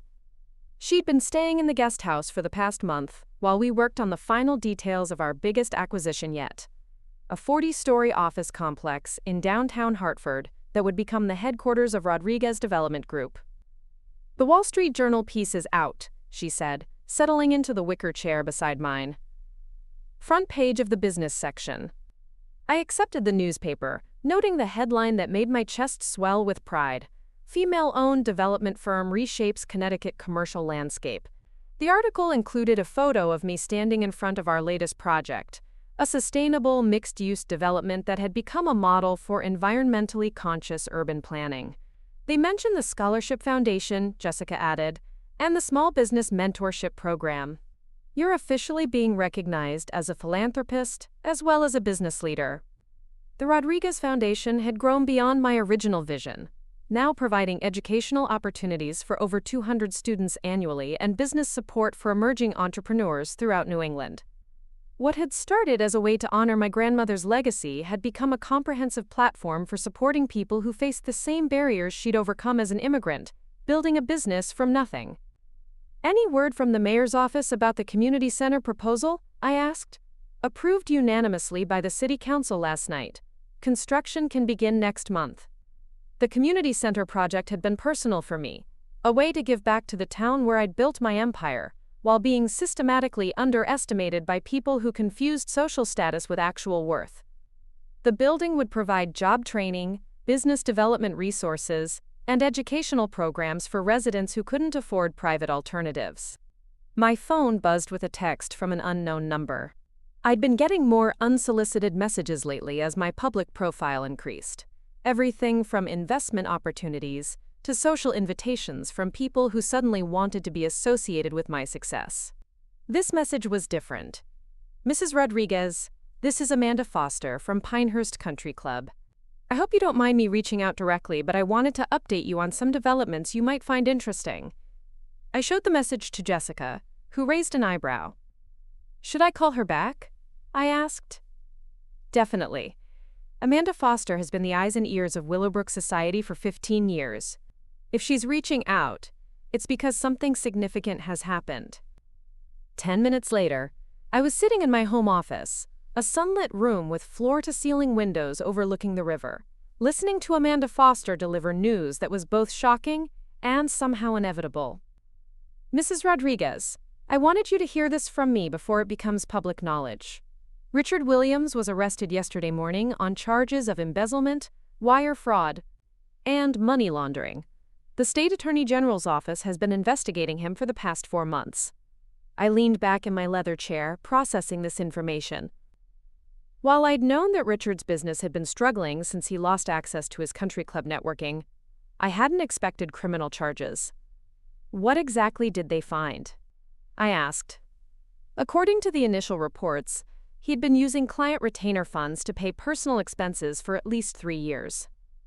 When clients started demanding account reconciliations after he lost the golf course networking access, they discovered that hundreds of thousands of dollars were missing. And Patricia? That's actually why I'm calling. Patricia Williams has been trying to reach you through the club. She's apparently under the impression that you have some influence over the legal proceedings, and she's desperate to speak with you. I thought about Patricia Williams, who had spent 3 years treating me like a charity case, while her husband was stealing money to fund their lifestyle. The woman who had publicly called me a gold digger while living on embezzled funds was now asking for my help. What does she want exactly? I think she wants to apologize.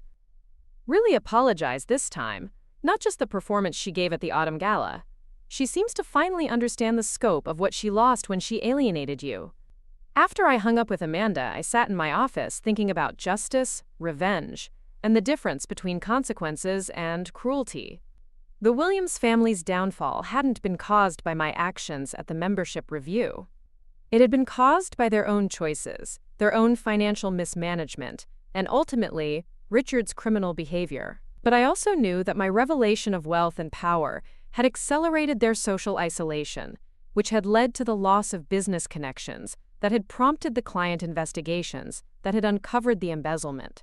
I was still contemplating this moral complexity when Jessica knocked on my office door. "Emma, there's someone here to see you. She says it's important." I followed Jessica to the front door, where a woman I barely recognized stood on my porch. Patricia Williams looked like she'd aged a decade in 6 months. Her clothes were clean, but clearly inexpensive. Her hair was styled simply rather than professionally, and her face carried the weight of someone who had lost everything she'd thought defined her worth. "Mrs. Rodriguez," she said, her voice quiet and uncertain, "thank you for seeing me. I know I have no right to ask for your time." I gestured for her to come inside, leading her to the sitting room that overlooked the formal gardens. The contrast between my current surroundings and her obvious financial distress wasn't lost on either of us. "Would you like some coffee?" I asked, falling back on the social courtesies that had been drilled into me since childhood. "That's very kind, but I don't want to take much of your time. I came here to apologize, really apologize, for how I treated you, and to ask for something I have no right to ask for." Patricia Williams sat on the edge of the antique sofa, her hands clasped tightly in her lap. Everything about her posture suggested someone who was trying very hard not to break down completely. "I need you to understand that I know now what I didn't know then. I know that you were never trying to climb socially or financially. I know that you were already more successful than my entire family. I know that every assumption I made about you was wrong, and I know that my behavior toward you was cruel and unjustified. I know that I attacked you publicly because I was insecure about my own family's position, not because you had done anything to deserve it." I studied Patricia's face, looking for signs of manipulation or calculation. What I saw instead was genuine remorse mixed with desperate hope. "Mrs. Williams, why are you here? What do you want from me?" "Richard is going to prison. The lawyers say he'll probably get 5 to 7 years for what he did. Our house has been seized to pay restitution to his victims. Stephanie's marriage is over because her husband couldn't handle the scandal. Ryan moved to Boston and won't speak to us." She paused, struggling to maintain her composure. "I'm working at a clothing store in West Hartford, trying to save money for a decent apartment. I know I have no right to ask this, but I'm hoping you might consider writing a character letter for Richard's sentencing hearing." The request was so unexpected that I actually laughed, a short sound of disbelief. "You want me to write a character letter for the man whose wife called me a gold digger while he was embezzling money to pay for country club memberships? I know how it sounds. I know I have no right to ask. But Richard's lawyer says that letters from respected community members could influence the judge to impose a lighter sentence. And you think I'm a respected community member now? Mrs. Rodriguez, you own half the commercial real estate in this county. You've donated millions of dollars to educational and community programs. You're exactly the kind of person whose opinion would matter to a judge." I stood up and walked to the window, looking out at the gardens where professional landscapers were planting spring bulbs. The woman who had once criticized my background was now asking me to use my reputation to help her convicted felon husband. "Patricia, I want you to understand something. Your husband's crimes weren't victimless. He stole money from small business owners who trusted him with their marketing budgets. Some of those people lost their life savings because of his actions. I know that. I know he did terrible things. Do you? Do you really understand that while you were criticizing me for supposedly trying to access wealth I didn't deserve, your husband was literally stealing money from people who had worked hard to earn it?" Patricia Williams began to cry then, quiet tears that she tried to wipe away discreetly. "We never meant for it to go so far. Richard said he was just borrowing against future earnings, that he'd pay everything back when the business improved. We thought we were maintaining our position temporarily until things got better. You thought you were entitled to maintain a lifestyle you couldn't afford, regardless of who got hurt in the process. Yes, we did think that, and we were wrong." I returned to my chair, studying this woman who had once seemed so formidable and was now asking for mercy from someone she had tried to humiliate. "I'm not going to write a character letter for Richard," I said finally. "But I'm not going to write a letter opposing leniency either. His fate should be determined by the legal system and the evidence of his crimes, not by my personal feelings about how your family treated me." "I understand. Thank you for being honest with me. But I do want to say something else. The way you treated me wasn't just about money or social status. It was about basic human dignity and respect. You made assumptions about who I was and where I came from, and you used those assumptions to justify treating me badly. You're right. The lesson here isn't that you should have been nicer to me because I was wealthy. The lesson is that you should treat everyone with respect regardless of their background or financial status."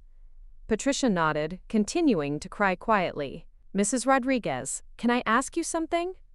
"What?" "If you could go back and change how everything happened, would you?" I considered the question carefully. Would I change the dinner at Pinehurst Country Club, the membership review, the revelation of my wealth? Would I choose to continue hiding my success to preserve a marriage built on false assumptions? "No," I said finally. "I wouldn't change any of it. Your behavior forced me to stop pretending to be someone I wasn't, and that was ultimately a gift. Even knowing how much pain it caused my family? Patricia, the pain your family experienced came from your own choices and actions. Richard chose to embezzle money. You chose to build your identity around borrowed wealth and social status. Those choices had consequences that were always going to catch up with you eventually.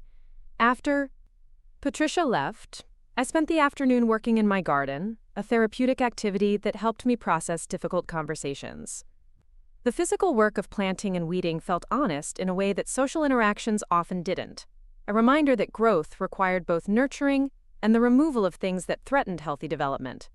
Jessica found me there as the sun was setting, my hands dirty and my mind clearer than it had been all day. "How did it go with Patricia?" she asked, settling onto the garden bench beside my flower bed. "About as well as could be expected. She wanted me to write a character letter for Richard's sentencing. Please tell me you said no. I said no to the letter but yes to staying neutral, rather than actively opposing leniency. I'm not interested in revenge at this point, but I'm also not interested in helping someone avoid the consequences of their choices. That's probably the right balance.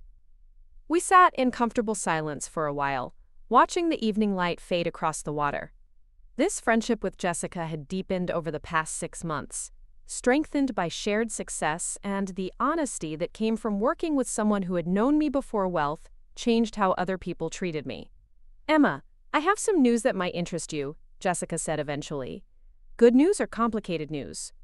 Potentially good news. The Whitmore family wants to sell their estate. 47 acres on the other side of the river, including the old horse farm and the colonial mansion that's been in their family for 3 generations. I knew the Whitmore property well. It was one of the most beautiful pieces of land in the county, with rolling hills, mature forests, and frontage on both the river and a small lake. It was also the kind of property that rarely came on the market. Why are they selling? Margaret Whitmore is moving to Florida to be closer to her grandchildren, and her children aren't interested in maintaining a property this size. They want to sell to someone who will preserve the land rather than developing it commercially. And they thought of me? Margaret Whitmore specifically requested that we handle the sale. She said she wants it to go to someone who understands the responsibility that comes with owning land like this.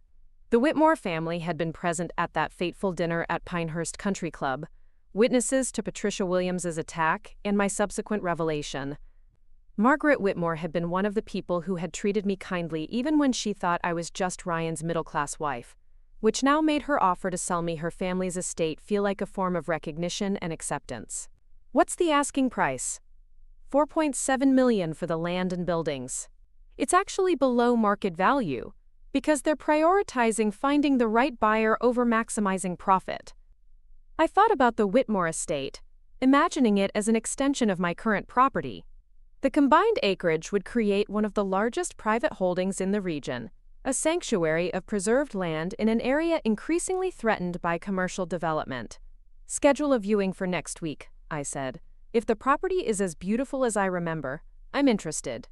Emma Rodriguez, land baroness of Connecticut, Jessica said with a smile. I prefer conservation-minded business owner, thank you very much. That evening, I had dinner on my terrace while reviewing the quarterly reports from Rodriguez Development Group. The numbers were impressive even by my own high standards. Our commercial properties were fully leased with waiting lists for available space. Our residential developments had sold out before construction was completed.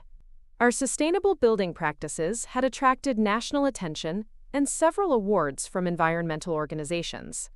But beyond the financial success, I felt something more valuable: the satisfaction of building something meaningful that would outlast my own lifetime.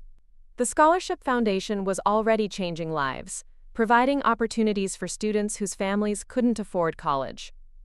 The mentorship program was helping small business owners navigate challenges I remembered from my own early years. My phone rang, interrupting my review of the Foundation's latest impact report. The caller ID showed Ryan's number, the first time he'd contacted me since our divorce was finalized. Hello, Ryan, I said, curious about what had prompted this call. Emma, I hope I'm not disturbing you. I know we agreed to minimal contact, but I wanted to tell you something important. What's that? I read the Wall Street Journal article about your company and your foundation work. I wanted you to know that I'm proud of what you've accomplished, and I'm sorry that I never took the time to understand it while we were married. I was quiet for a moment, processing this unexpected acknowledgement. Thank you for saying that. It means something to hear it from you. I also wanted you to know that I understand now why our marriage couldn't survive what happened with my family. I understand that you weren't the problem, and I understand that my family's behavior was inexcusable. Ryan, I hope you know that I don't harbor any anger toward you personally. We just weren't compatible in the ways that matter most for a marriage. I know that now. I also know that you tried to show me who you really were, and I wasn't mature enough or secure enough to see it. Are you happy in Boston? I asked, genuinely curious about his new life. I'm getting there. The work is challenging. My roommates are good people, and I'm learning to live within my actual means rather than the lifestyle I thought I was entitled to. That sounds healthy. Emma, there's something else I wanted to tell you, something about my parents that you should probably know. What about them? My mother isn't just working at that clothing store because they lost everything. She's working there because she wants to learn how to support herself honestly. She's taking business classes at the community college, trying to understand how to build something real rather than just maintaining appearances. This information surprised me. The Patricia Williams I'd known had seemed incapable of such self-reflection or genuine change. And your father? He'll probably go to prison, but he's cooperating fully with the investigation and trying to help recover as much money as possible for his victims. He knows he destroyed people's lives, and he's trying to take responsibility for that. Ryan, why are you telling me this? Because I want you to know that what happened forced my family to confront truths about ourselves that we'd been avoiding for years. The consequences were severe, but they were also necessary. After I hung up with Ryan, I sat on my terrace thinking about change, growth, and the difference between consequences and punishment. The Williams family had experienced both, and apparently some of them were using that experience to become better people. The next morning brought news that complicated my feelings about justice and forgiveness even further. Jessica arrived at breakfast with information from her extensive network of business contacts throughout Connecticut.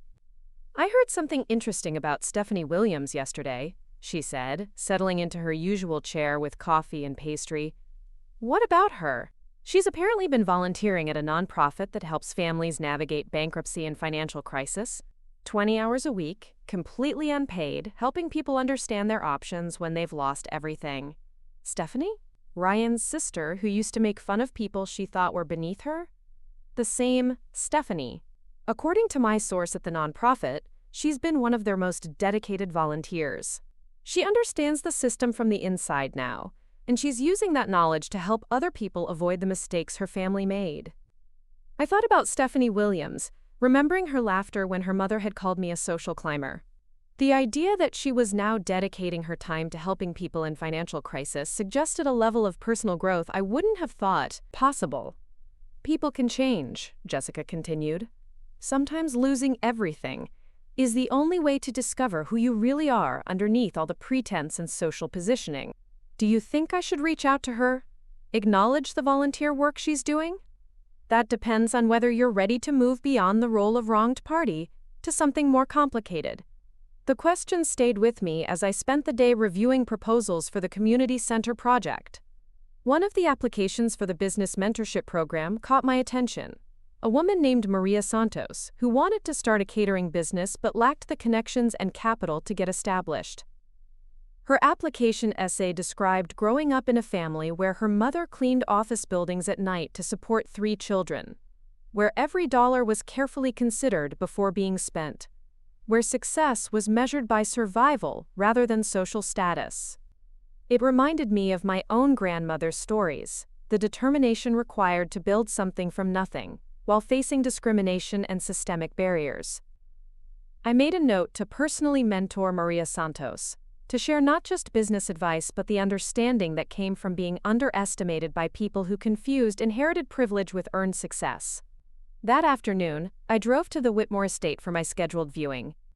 The property was even more beautiful than I'd remembered, with rolling pastures dotted by century-old oak trees, a restored colonial mansion that managed to be elegant without being ostentatious, and walking trails that meandered through forests that had never been clear-cut. Margaret Whitmore met me at the main house, a woman in her 70s whose family had been part of Willowbrook society for generations, but who had always treated people based on their character, rather than their bank accounts. "Emma, dear," she said, embracing me warmly, "I'm so pleased you're interested in the property. I've been hoping it would go to someone who understands what a privilege it is to be a steward of land like this. Mrs. Whitmore, this is an extraordinary property. Your family has preserved something truly special here. We have, and now it's time for someone younger to take on that responsibility, someone who has the resources to maintain it properly, and the wisdom to resist the temptation to overdevelop it." We spent 2 hours touring the grounds, From the restored horse barn that could house a dozen animals, to the guest cottage that had been home to visiting artists and writers over the decades. The main house itself was a masterpiece of colonial architecture, with wide plank floors, hand-hewn beams, and fireplaces large enough to heat entire rooms. The only condition of sale, Margaret Whitmore said as we concluded our tour, is that the new owner commit to preserving the essential character of the property. No commercial development, no subdivision, no destruction of the historic structures. Mrs. Whitmore, I give you my word that this land will be preserved and protected. If anything, I'd like to enhance the conservation aspects and possibly create some kind of educational program about sustainable land management. That sounds perfect, dear. I'll have my attorney prepare the paperwork. Driving home from the Whitmore estate, I felt the satisfaction that came from acquiring something beautiful that I could improve and preserve. This wasn't about displaying wealth or competing with anyone else's possessions. This was about taking responsibility for protecting something irreplaceable while building a legacy that would outlast my own lifetime. The next few weeks passed in a blur of legal paperwork, construction planning, and foundation work. The community center project was moving forward ahead of schedule, with local contractors competing for the opportunity to work on a high-profile civic building. The scholarship program had received over 400 applications for the next academic year, requiring me to expand the selection committee and increase the available funding. Most significantly, I decided to establish a permanent endowment that would ensure the Rodriguez Foundation could continue its work indefinitely, regardless of what happened to my business empire or personal wealth. The endowment ceremony was scheduled for the first Saturday in December, coinciding with the grand opening of the community center. The event would bring together scholarship recipients, mentorship program participants, local officials, and business leaders who supported our mission of creating opportunities for people who faced systemic barriers to success. 3 days before the ceremony, I received an unexpected visitor at my office. David Martinez from Willowbrook Springs Golf Course had called ahead to ask if he could speak with me about a sensitive matter. Mrs. Rodriguez, thank you for seeing me on such short notice. I have a situation that I thought you should be aware of before it becomes public knowledge. What kind of situation? Patricia Williams has applied for a job at the golf course. Specifically, she's applied to work in our pro shop, handling retail sales and customer service. I leaned back in my chair, processing this unexpected development. And you're telling me this because? Because given the history between your family and hers, I wanted to make sure you were comfortable with the arrangement before we made any hiring decisions. David, do you think she'd be good at the job? Actually, yes. She has retail experience now, she knows golf equipment, and she understands customer service. She's also extremely motivated to rebuild her reputation through honest work. Then hire her if you think she's qualified. My personal history with Patricia Williams shouldn't influence your employment decisions. I appreciate that, Mrs. Rodriguez. There is one more thing, though. What's that? She specifically asked me to tell you that she hopes her presence at the golf course won't make you uncomfortable. She said she'd understand if you preferred that she look for work elsewhere. I thought about this gesture, this acknowledgement that her actions had consequences that extended beyond her own family. It suggested a level of consideration and awareness that the old Patricia Williams had never demonstrated. Tell her that I appreciate her concern, but that she has every right to work wherever she's qualified and welcome. The golf course is a business, not a personal fiefdom. The day of the endowment ceremony arrived with perfect December weather, crisp and clear, with just enough snow to make everything look like a postcard. The community center looked magnificent, a modern building that incorporated sustainable design elements while respecting the architectural character of downtown Willowbrook. Over 300 people attended the ceremony, from scholarship recipients who would graduate debt-free thanks to the foundation, to small business owners who had transformed their operations through the mentorship program. The mayor spoke about the economic impact of my investments in the community. The governor sent a representative who praised the foundation's innovative approach to addressing systemic inequality. But the moment that meant the most to me came when Maria Santos, the woman whose catering business had grown from a one-person operation to a thriving company with 12 employees, presented me with a plaque on behalf of all the mentorship program participants. Mrs. Rodriguez, she said, her voice carrying the confidence that came from successful entrepreneurship, You didn't just provide business advice. You provided hope. You showed us that success doesn't require abandoning our values or apologizing for our backgrounds. You showed us that building something meaningful is more important than impressing people who don't matter. As the evening wound down and guests began to leave, I found myself standing alone in the community center's main hall, surrounded by displays showcasing the achievements of foundation recipients and mentorship program graduates. These were the people whose success mattered to me. Now, people who were building authentic lives through hard work and determination, rather than borrowed money and social pretense. Jessica joined me in the quiet hall, both of us reflecting on what we'd accomplished together over the past 8 years. "Any regrets?" she asked, echoing the question she'd posed months earlier. "About which part? The business empire, the foundation, the divorce, or the destruction of the Williams family's carefully constructed illusions?" "All of it. The whole journey from hiding your wealth to becoming the most powerful woman in Connecticut." I considered the question carefully, thinking about the path that had brought me from pretending to be grateful for Patricia Williams' approval to standing in a building that would serve the community for generations. "No regrets," I said finally.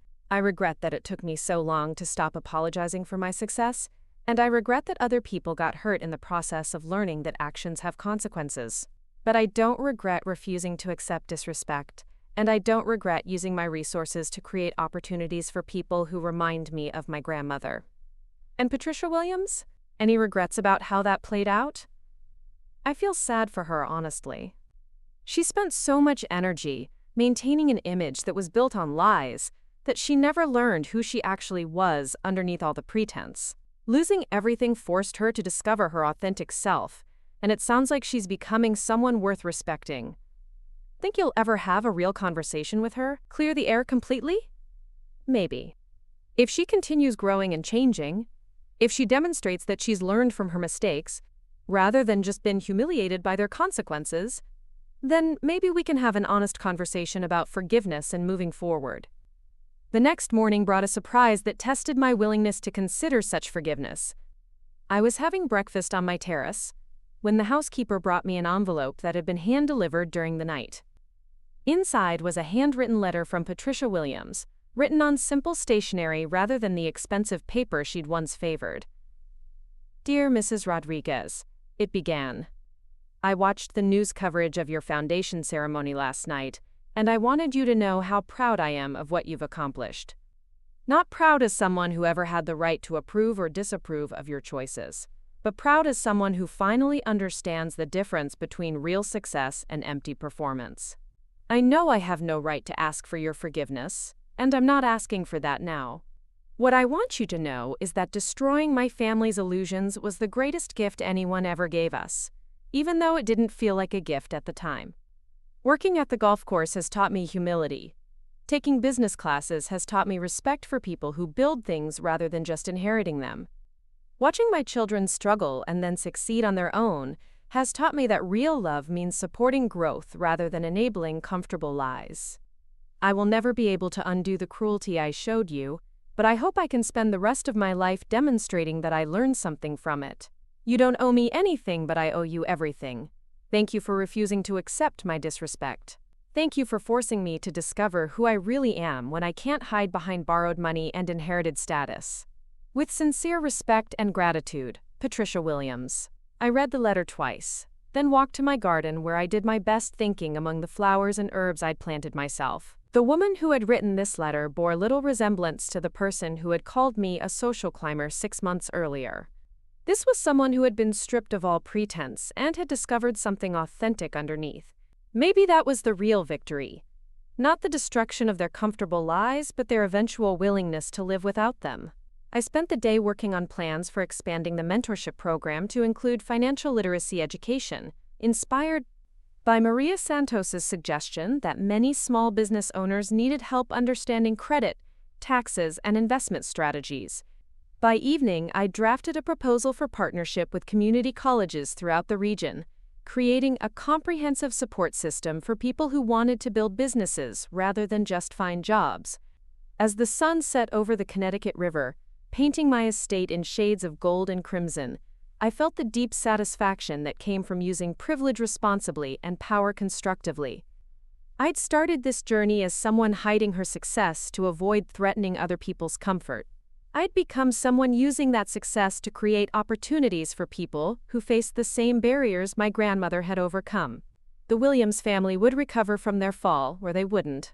Patricia would continue growing into someone worthy of respect, or she'd revert to the comfortable patterns of resentment and blame. Ryan would build an authentic life in Boston, or he'd continue trying to recapture the lifestyle he'd thought he was entitled to. Those outcomes were no longer my responsibility. My responsibility was to the scholarship recipients who would graduate debt-free, to the small business owners who would succeed because someone had shown them how, to the land I was preserving for future generations, and to the example I was setting for anyone who had ever been told they should be grateful for acceptance, rather than confident in their own worth. Standing on my terrace overlooking the river, surrounded by the evidence of everything I'd built through my own intelligence and determination, I finally understood what my grandmother had tried to teach me about the difference between borrowed status and earned success. Real power didn't come from social connections, or inherited wealth, or the approval of people who confused privilege with worth. Real power came from the ability to create something meaningful that would outlast your own lifetime, from the courage to live authentically, regardless of who found that threatening, and from the wisdom to use whatever advantages you possessed to lift up others rather than putting them down. I'd given the Williams family exactly what they'd tried to give me, the truth about who they really were. The difference was that my truth was something to be proud of, while theirs was something that required fundamental change. 6 months later, I was exactly where I belonged, successful without apology, powerful without cruelty, and wealthy in the ways that actually mattered. The rest was just numbers in bank accounts and names on property deeds. The real victory was learning that I'd never needed anyone's approval to begin with. Up next, you've got 2 more standout stories right on your screen. If this one hit the mark, you won't want to pass these up. Just click and check them out.